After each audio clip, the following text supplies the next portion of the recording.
things that I've always wanted to ask you is, you've been around, you started your career in the 70s? 80s. In the 80s? Early 80, 81. So for us younger bucks, how has your process changed from when you first came into the business to what it is now? And is that because technology has changed and the market has changed, or is that because your process has evolved? What's changed since then? Well, a lot more on the computer. We used to do everything by hand, as Alan talked about when he was telling all his wonderful stories.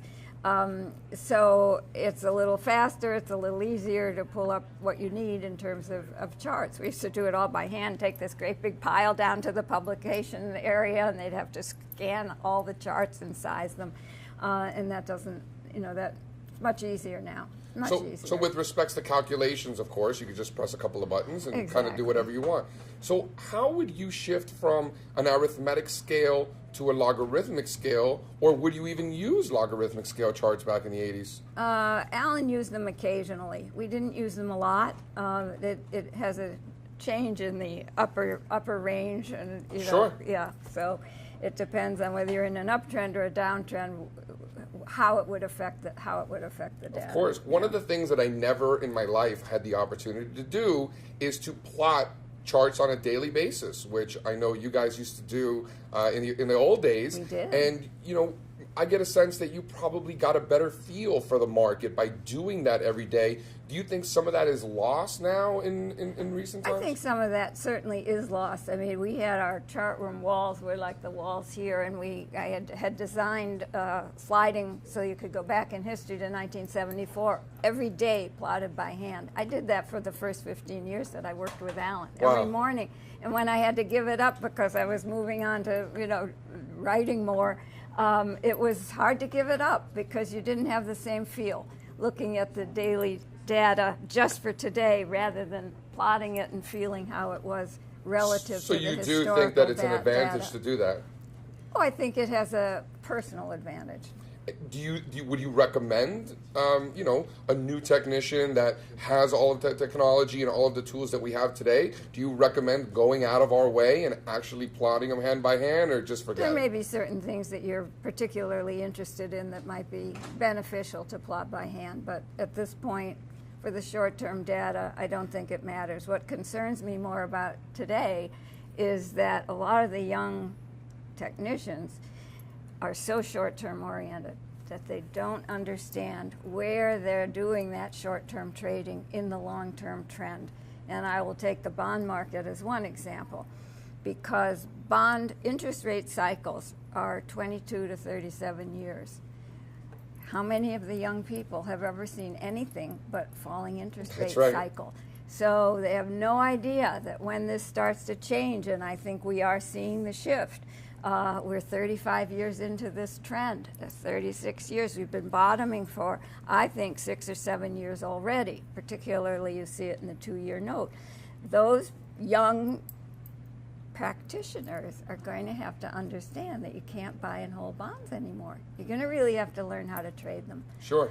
So you have to go back and look at the cycle from 1946 to 1981 and understand that the prices of bonds fell for all those years. Oh yeah, as interest rates went up and inflation and all that stuff. Yeah, I think the 2-year note is telling us that we've made the shift. You've got a 6 to 7 year base in the 2-year. You have an uptrend from 2016. It's moving up very slowly and consecutively. And I think that that's the short end that's telling us we're coming to the conclusion. Now, when the 10-year moves over 3%, you will, and the 2-year has already penetrated the 1981 downtrend for yields. The 10-year will penetrate it when it crosses 3%. And yes, it could pull back a little here. If we have a market setback, you'll get some defensive action in the 2-year.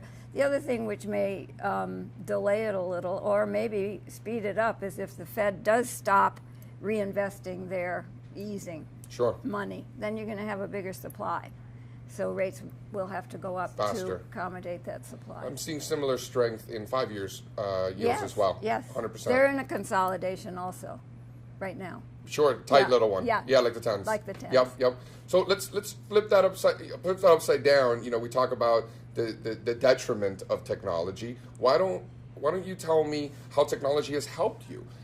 Are there any new tools that we have today that you didn't have earlier in your career that actually does help you on a regular basis? Oh, well, we're lucky enough to have a Bloomberg machine, if I'm allowed to put a little plug in there. I mean, Bloomberg you can do practically anything on in a moment. I know there are a lot of other trading, software that you can do the same thing, and yes, that's terrific because you can make comparisons very quickly. And it's extremely helpful. Ratios, things like that. Oh, and switching from daily to weekly to monthly to half a day, it's a pleasure. It's convenient. It's convenient. So if you had some advice, some words of wisdom to give to a young Louise Yamada first coming into the business, something that today, whether you learned it the easy way or the hard way, that you wish you knew then that you know now. Oh boy, it was such a long learning process. Learning the relative strength aspects. I mean, one of the things that we have put a lot of emphasis on is the monthly relative strength work. Yes, you can do the daily and you can do the sectors, but it was in the enormous negative divergences, for instance, that occurred in the technology sector. I mean, in the financial sector, relative strength in 2007 that came over and broke a 6-year support. And if you had taken that, I mean, people, I remember in the media, they were saying, oh, it's just another financial blip. We had a financial crisis in 98. We had a financial crisis in 1990. But if you go back on a chart and look at the relative strength in 1998, in 1990 you can barely see it. But this was a 6-year breakdown, and I kept saying, something's not right this time. It's very different from those other financial crises. Sure. So if you had actually gotten out of the financials when the relative strength broke that 6-year, you would have missed about 90% of the decline.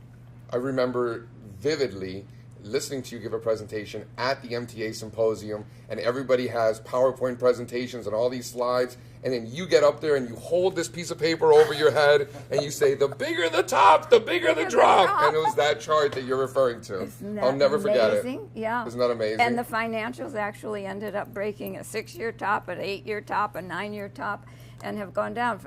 Energy did that in 2014. Yes, it did. Yep, same thing. Big break in relative strength. So I think it's very helpful to take what you're looking at in the short term and see what's happening in the longer term. Put it into context, bigger picture. Yeah, yeah. Don't fight the primary trend. Right. Charlie Dow 101. Yeah. Thank you, Louise. My pleasure.